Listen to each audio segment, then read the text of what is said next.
Welcome. I'm E.G. Marshall. The Wild West, which has become one of America's most endurable legends, lasted for less than 50 years. From somewhere in the early 1820s through perhaps 1870. The picture of the cowboy, the saloon, the sheriff with his 2 guns, and the wild and lawless men with the rough exterior and the smooth draw was reasonably authentic. This is a story about that era.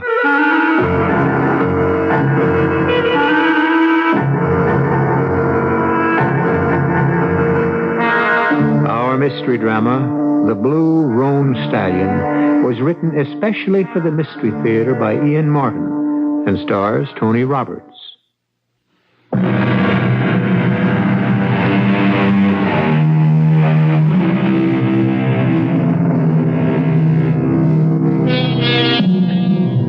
Long before the middle of the 19th century, the American Indian was doomed. The buffalo that once roamed his vast lands and on whom he depended not only for food, but every other aspect of his life, was being wiped out. Cattle now grazed where once the buffalo roamed, and the land they grazed was no longer Indian land, but the white man's. Cowboys and Indians were natural opponents from their roots. This is the story of one young man who was a part of both, and of a phantom symbol that tied them both to the past. What is it, little buffalo? Something strange, Mother. Beautiful. A blue roan stallion. Silhouetted against the setting sun. He's not one of our horses. Oh, yes, he is. Or was. Not this Cheyenne tribe. If it wasn't getting to be night, I'd try to take out after him and catch him. You never would. Come here, little No, I mean Dan. I'm not ashamed of my Indian name. So you saw the blue stallion? No, I saw a blue roan. I think it was a stallion. You saw the blue roan stallion. It came for me. Came for you? Let me talk. First of all, the legend. In this Cheyenne tribe, the greatest warrior and counselor of all was... Straight arrow? Oh, no, not your father. Except to me. I meant Lone Gray Buffalo. My father's father. The father of the man I lived with in this tribe until he died. It was Gray Buffalo's horse, and when he died, the great winter of the beaver, his horse died too. The legend has it that his stallion gave his life so that he might carry his child across the wide water to their happy hunting grounds.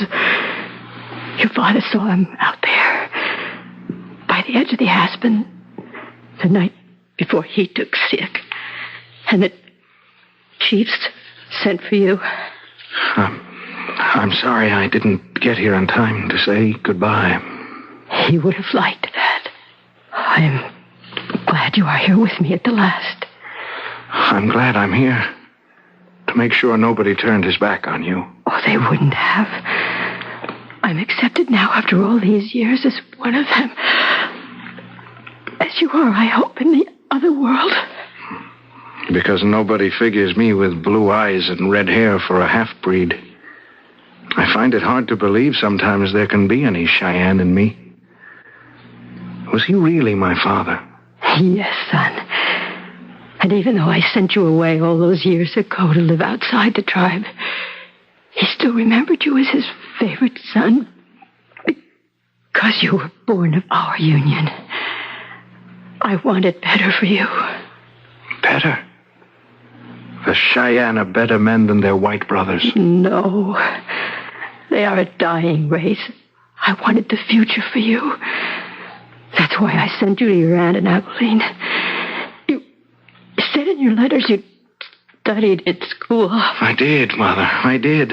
I can read and write. Oh, go there by the head of the cot and look in the parfleche. Your father left you one of his treasures there. His Spencer rifle. His most prized possession next to his horse. You may have walked into this camp, but you'll ride out of it. And armed. Not without you. That's what I came back for. No. I shall ride another horse. Listen. He is calling me. Who? The blue Roan Stallion. And seated on his back. To lift me in the arms and sweep me away as he did over 20 years ago. Young and straight in light bronze. The muscles rippling under his skin. The face fierce and proud. And the back straight as the arrow that gave him his name. Yes, straight arrow. I am coming again to share your teepee and your blanket. My love, freely given, never taken, always given, and never dying. Only waiting to begin again across the great water. Mother. Live to make me proud of you. And that is more reward than I can ask for. You go quickly over the fire. Yes. There he is.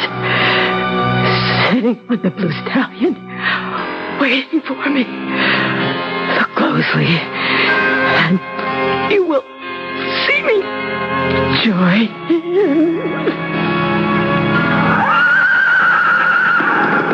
Mother. Oh, no. Dead. Last link anywhere. Now I'm alone. And there is no home.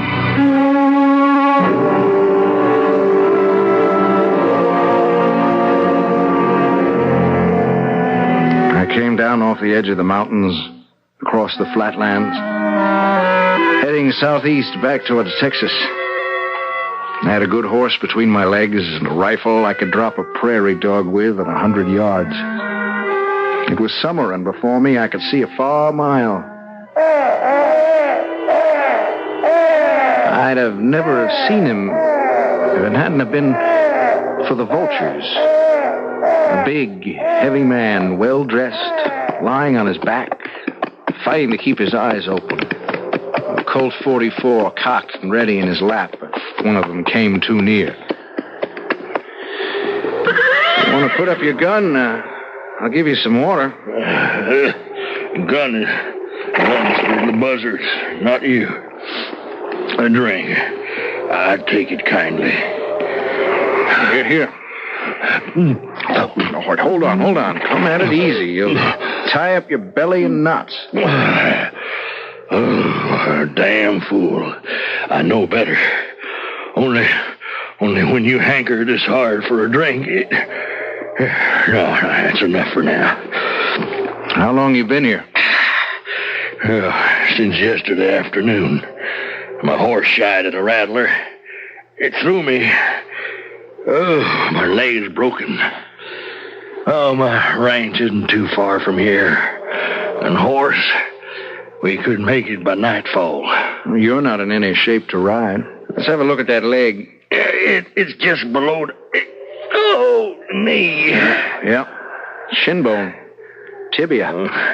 Hey, what are you? A doc? No, just the son of a school teacher. Here. Oh, what is it, huh? It's a piece of rawhide fringe off my jacket. Fold it up so you can bite on it. What for? I'm going to set that leg of yours, and it's going to hurt. I'll have to use my rifle stock for a splint.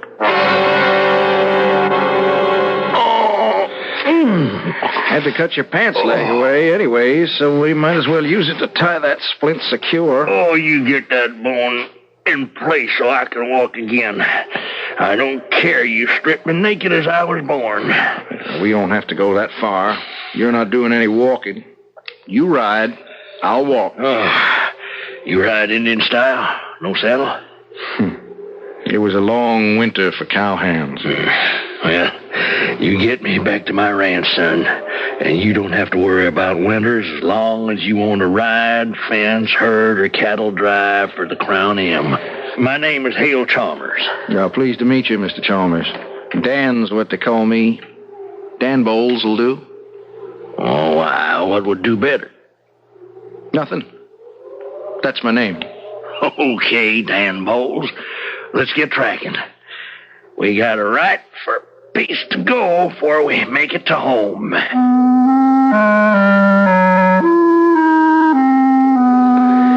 It would have been far, traveling as we were, me on foot and Mr. Chalmers barely supporting himself on Baldy's back. If long before we ever got in sight of the ranch, we didn't run into all the hands led by the foreman, Mike Patterson, sweeping the range as far north and south as I could see, looking for Mr. Hale. Behind them was a buckboard with Doc Nate Reynolds driving, and as soon as he checked out Mr. Chalmers' leg, we all took out for the ranch, reaching there before dark. Before he passed out finally, Mr. Chalmers had told Black Mike, as I later found everyone called him, to sign me on. Put your horse in the corral. I'll take you up to the horse house, Bowles. Thank you kindly. You travel kind of light. Injun pony? Yeah. You steal them? Nope. Hell, I don't care. Them mangy Injuns, they got anything to take, I'd take it after all the grief they brought us Christian men. You don't like Indians, Mike? No, I don't. I can smell them out like a rattler can a prairie dog. And on this land, I'm ranch boss. And the name is Mr. Patterson.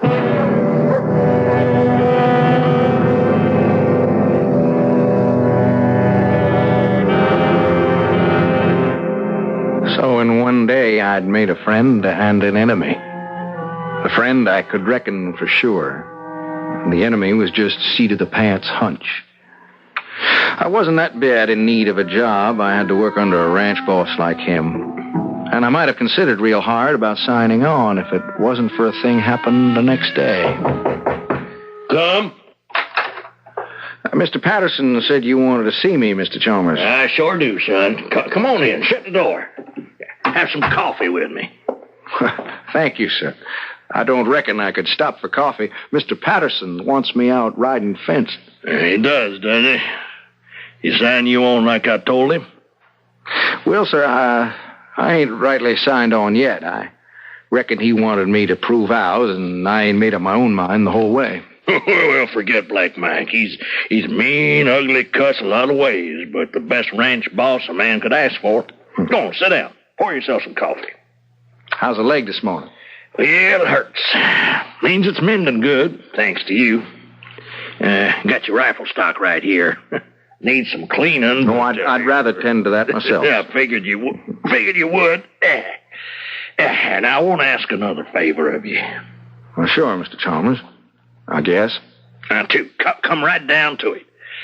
I hope you'll consider signing on here, 'cause I need a man like you. I'll think on it. All right, now, second, you know where Miller's Junction is from here? Unless it's moved in the last month or two, I do. Well, my daughter's due in there tomorrow morning on the Union Pacific Railroad. Now, I can't pick her up myself, laid up like this. Now, would you take the buckboard in and pick her up for me? Now, you go to the bank and see Mr. Slade. Now, I'll give you a dispatch pouch. Now, he'll give you an envelope with money we need here for operating expenses and see you're roomed and boarded at the hotel. You're putting an awful lot of faith in me, Mr. Chalmers. I owe you my life. Why wouldn't I? Supposing I was to take the money and keep right on going. You won't. You meet my daughter, and I guarantee you won't. And we'll take it all from here. I didn't know right then that I was going to meet my whole future, and that whether it ended in life or death was a toss of the coin, and not very far away.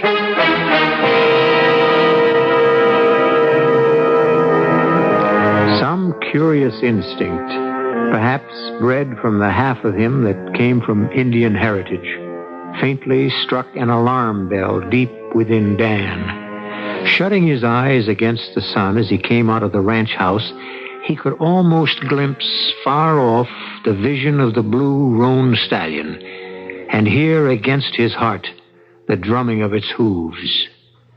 I shall return shortly with Act Two.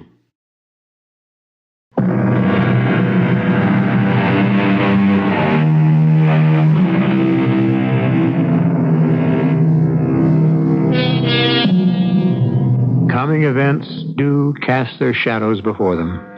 The trouble, of course, is that only in hindsight is that warning shadow perceived or realized, usually too late to change the march of fate. As with Dan Bowles, whistling softly to himself while he hitches up the buckboard, enjoying the prospect of the trip to town as any lone cowboy would. Bowles, what in Sam Hill do you think you're doing? Hitching up the buckboard to drive into Miller's Junction. I told you I wanted you out riding fence. Well, I got to go by the bone. I'm the boss around here. Yes, sir. Ranch boss. But I got my orders direct from Mr. Chalmers. What orders? Take the buckboard in to pick up Miss Chalmers tomorrow off the railroad and drive her home. You're not picking up Mercy, I am. Don't you pull out of here till I get back from the main house, or I'll be right on your heels. And I'll be carrying iron. I don't carry a gun. It's not a way for a man to prove he's a man. I know I can shoot. I had a rifle in my hand since I was 5, and my father first put it there. I can take the head off a prairie hen at 100 paces. So by the time Mike came back, I had my old Spencer lying easy in my hands. But I could see he was in no mood to fight. Bowles, you finished hitching up the buckboard? Yep. I'm ordering you to forget the fences. You climb aboard and hit off for town like Mr. Chalmers told you. Yes, sir. But don't you get no big head. And you get Miss Mercy back here safe and sound, or you'll answer to me as well as to her father. I reckon I'll do my best. You better. You may be walking tall now, Red, but don't think it won't end with me cutting you down to size. I took a notion the minute I laid eyes on you there wasn't going to be room for both you and me on the same spread.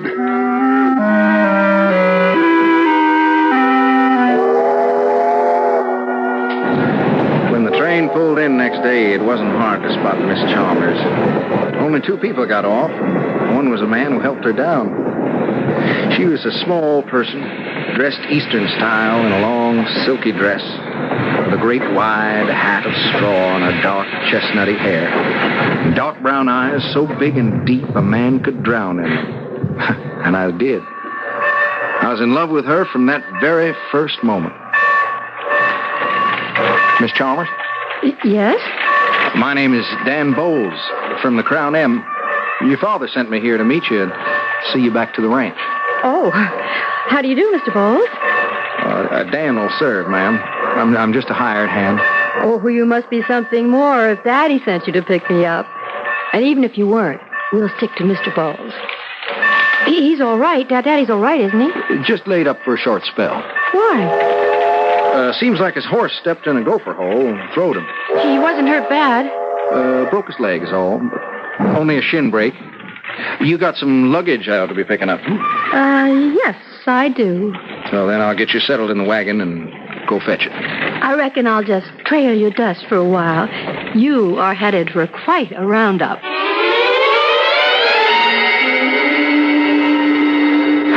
You sure have a lot of belongings with you, Miss Chalmers, for a visit. Who said it was just a visit? Well, ain't you still schooling back east? Ain't you still schooling? Oh, come on, Mr. Bowles. You can do better than that. When in Rome, you know what they say. Indeed, I do. Do as the Romans do. But do you know who said it? I believe it was St. Ambrose in reply to St. Augustine. Which ain't going to interest nobody too much west of the Missouri. Should we take on out, ma'am? By all means, Professor. You seem to have the class well in hand. You can josh me all you want, Miss Chalmers, but when it comes to class, then I guess you could always show me my place. Hey, giddy up.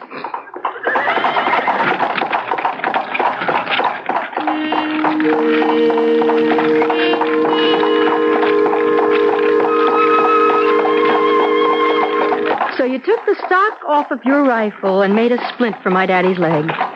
Well, you know the prairie, Miss Mercy. There ain't much else at hand. Hey, now you know better than that. Doesn't just seem to fit the surroundings. Well, there's nothing to be ashamed of in education, I hope. You're right. But it does irritate a lot of folks who never had a chance at it. Oh, you've been finding that out at the ranch? Maybe. Not my father, certainly. I wouldn't think so. Mike Patterson, I bet. I didn't say so. You wouldn't have to. How come my daddy didn't send him to pick me up when he couldn't come himself? And I reckon you'll have to ask him that. I just reckon I will have to do that. I'll bet Mike was fit to be tied. You and he have an understanding? Now that's better. Proper use of the subjunctive case, not you and him. I said my mother was a school teacher. Did she bring you up? Sort of. I got most of my schooling in St. Louis. To be a cowhand? Oh, that came after I graduated. I went south and did a heap of wrangling. And then I went for cattle drives. With your education, what made you choose that kind of life? Oh, but it was a way to come northwest to see my mom. And? A way of life, I guess. Gets bred into the bones, in the blood. I love this country. I got my roots in it. And I'm a cattleman at heart. Hard to explain. Not to me.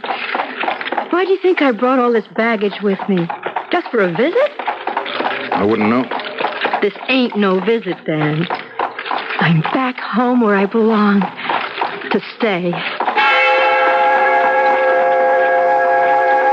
Of course, she wasn't looking at me when she said that, but out across the flatlands to the mountains where the red was beginning to turn purple as the sun dipped low.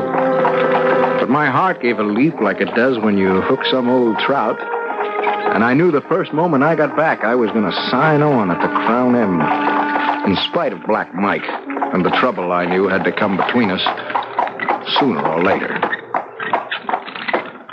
Mercy! Oh, Mercy, it's good to see you again. Mike, nice to see you. Here, let me help you down. Thank you. Hey, you, Dan. Here, you can take the rig to the back door to offload it. We won't need you. Mercy! Oh, come on and let me see you and give me a hug. You all right? Oh, honey, never better except for this temporary game leg. Daddy. Oh, don't knock me off my pin. Oh, it's so good to see you. It's so good to be home. All right, boy. Let's get that buck wagon moving. Hey, yeah, hold it, Mike. Hold it now. You can take the wagon. Dan and me have got some business. You, brought what I asked, Dan? Yeah, I did, sir. Right in the saddlebag beside me. All right, bring it in, then. Whatever you say, Mr. Chalmers. All right, Mr. Toady. You won't be walking high and mighty long. Yeah, so now, how do you like the better half of the Chalmers family, Dan? Miss Mercy's a mighty fine lady. If you're going to sign him on, Daddy, I think it ought to be his butler. Well, don't you run down Dan Bold, honey.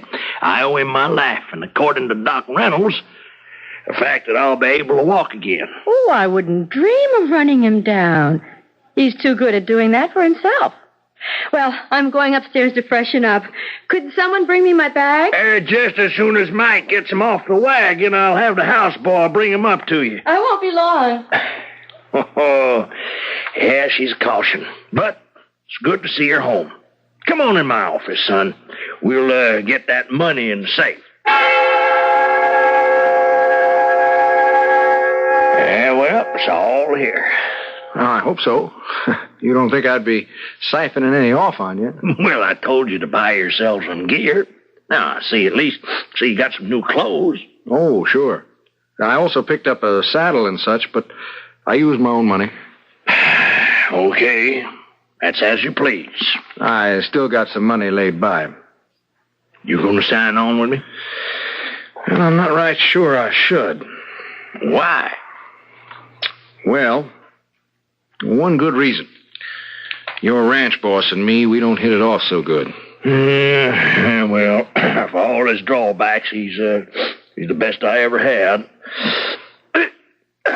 Anything wrong, Mr. Chalmers? No, just a twinge in my leg. Now, where were we? About my signing on. Yeah. Well, it isn't only what you did for me, but now, I'll tell you square out. Now, I took a liking to you from the first. And right at this time in my life, I don't know how to put it except I need you, Dan.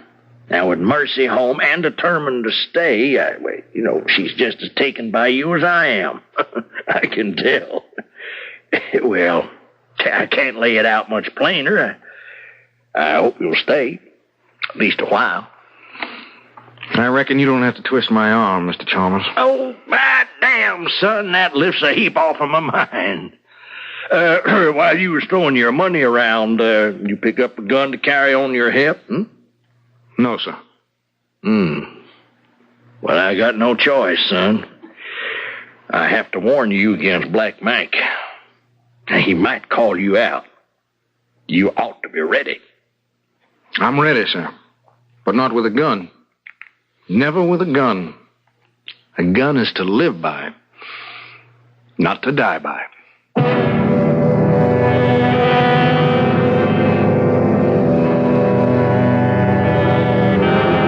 Easy to say, but the west of Dan Bowles' time wasn't ready to be that civilized, or to recognize any law beyond the simple solution of a lead slug. Dan Bowles is a man of principle, however, and his principles are to lead him into such dangerous traps that may sign his death warrant not once, but twice. I shall return shortly with Act 3.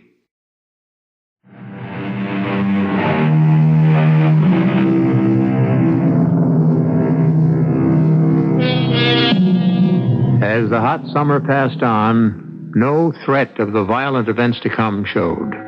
Hale Chalmers' leg was healed, so he could ride his horses with his old abandon. Mercy settled back into the rhythm of ranch life.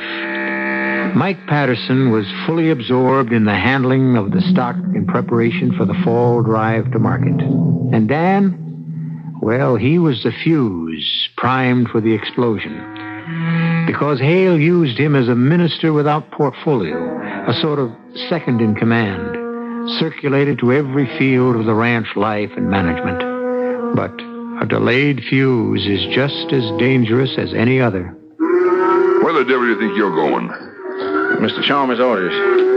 Taking Miss Mercy to town. I need you to help cut out cattle for the market. I guess you're just going to have to wait until I get back. I'm telling you something, Bowles. I ain't going to wait much longer till you and me have a showdown. While you're in town, better get yourself a gun.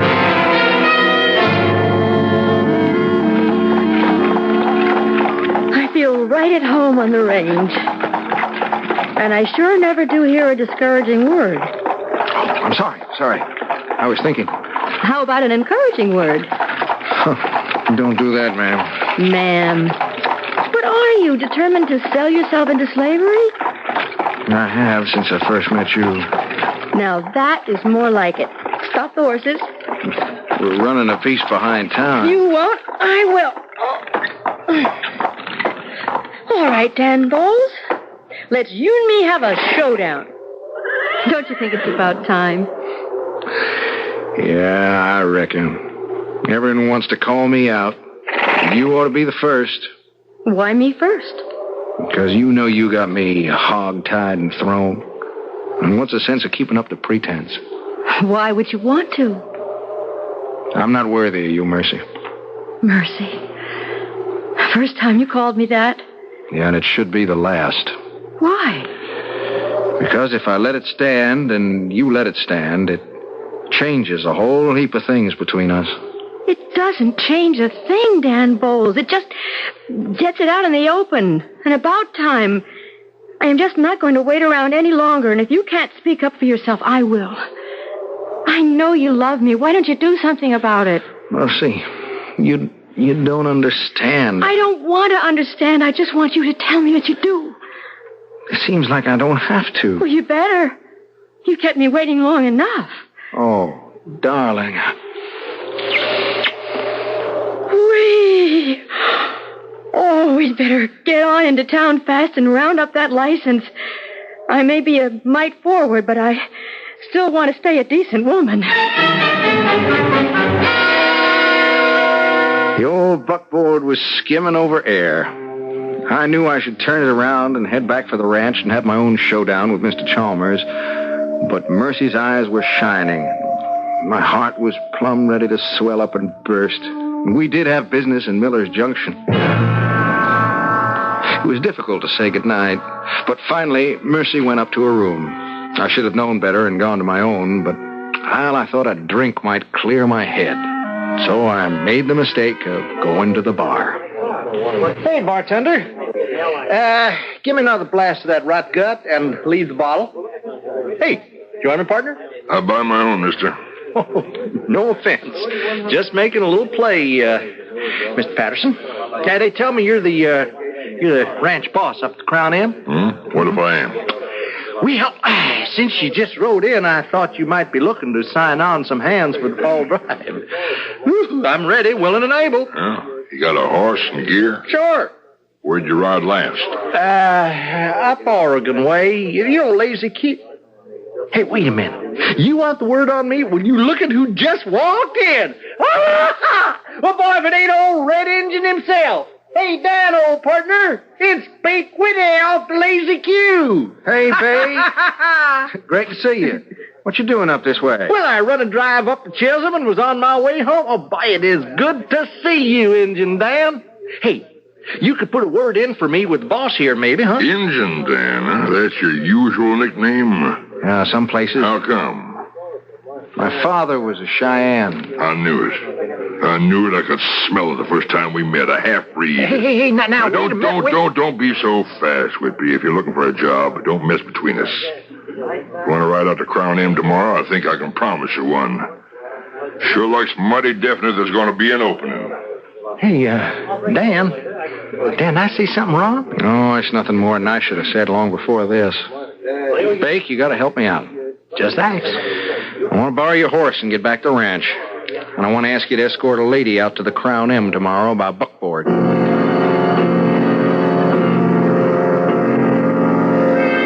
I didn't know just what I had in mind, only that I wanted to talk to Mr. Chalmers before Black Mike did, even if it meant riding through the night to get back to the ranch. As I got to the corral... All right, hold it. Hold it right there, Injun. What? You get yourself a fighting gun like I told you.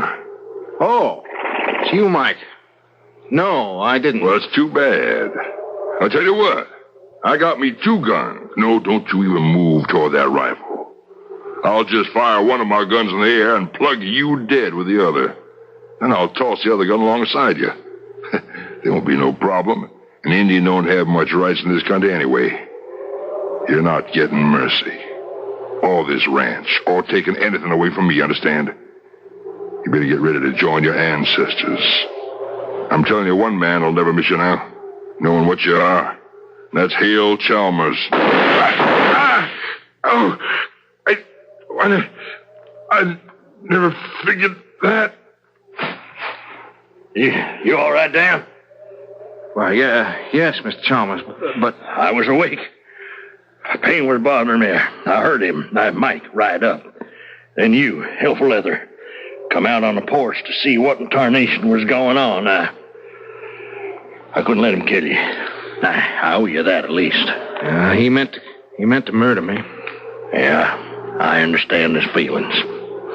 My own were the same.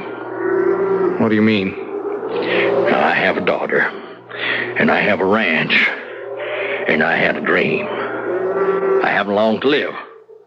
When you found me half dead and set my leg and brought me home, I thought every prayer I ever made had been answered. I knew Mercy wouldn't stay east, that she had her roots back here.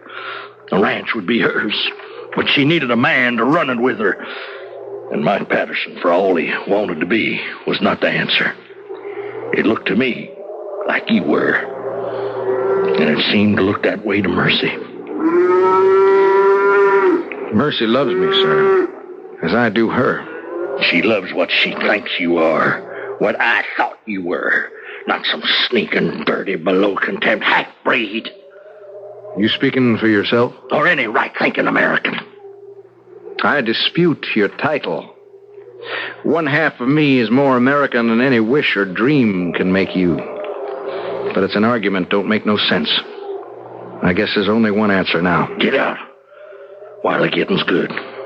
Not for your sake, but for Mercy's. Where's my daughter? I left a friend of mine to escort her home. Don't worry. He's 100% not American, but white.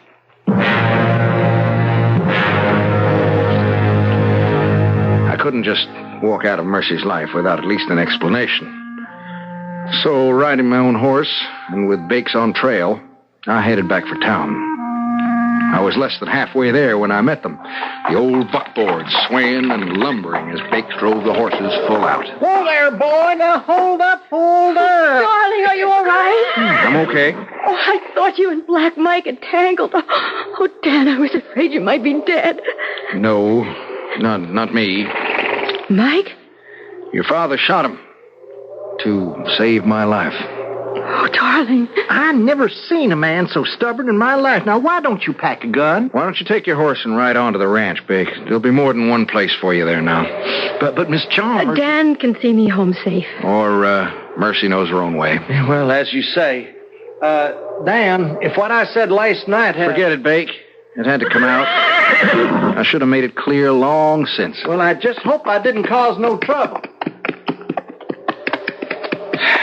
Well, I guess you know the truth by now. You mean the awful truth? Well, that depends on the point of view. Well, my point of view is yours.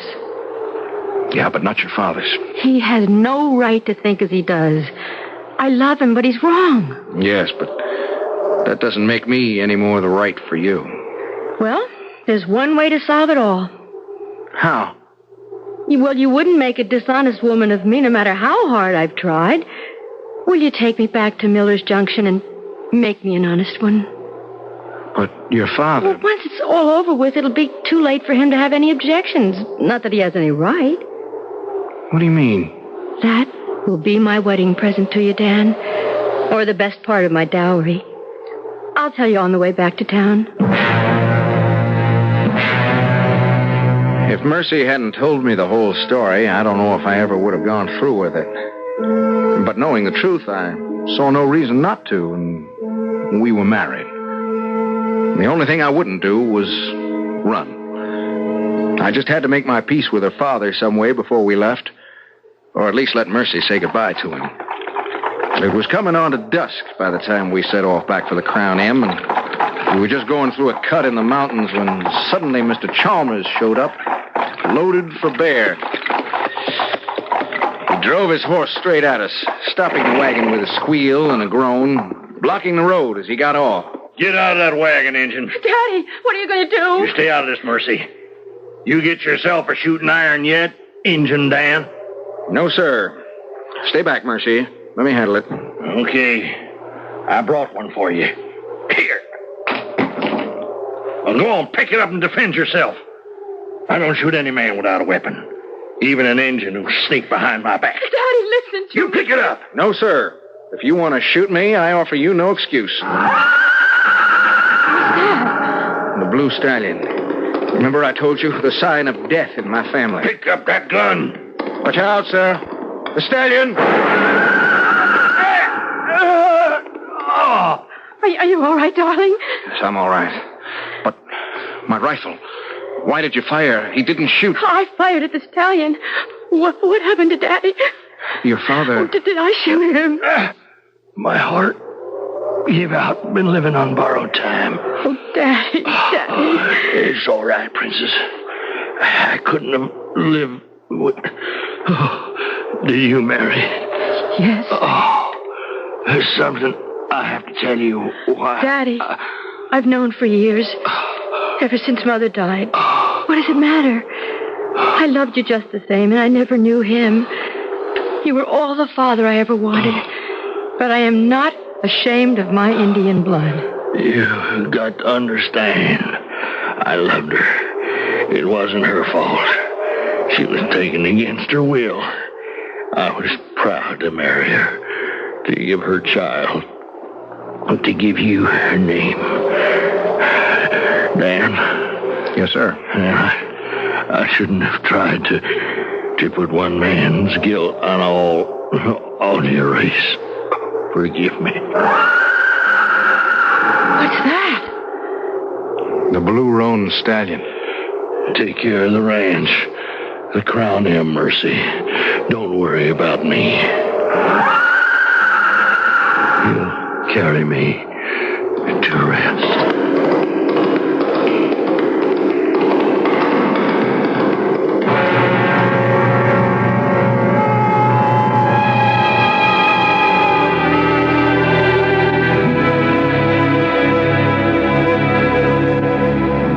Prejudice and bigotry die hard. A man like Hale Chalmers, for all his good points, could never have admitted that his daughter had other blood in her veins but his.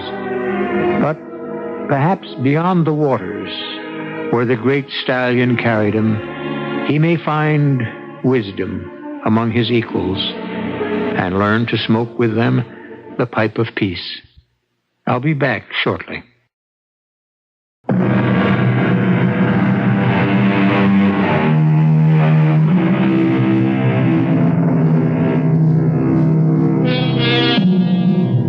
We're celebrating a bicentennial. 200 years ago, when our forefathers won their freedom, from the Missouri to the great mountain slopes of the West, the Indian and the buffalo roamed the central plains in freedom of their own. Today, both Indian and the animal he depended on for his life are almost extinct. Neither buffalo nor his hunter were able to adapt to a changing way of life. And yet, life is a constant change and challenge. Let's hope our America will continue, as it always has, to meet both challenge and change. Our cast included Tony Roberts, Rosemary Rice, Earl Hammond, and Joe Silver.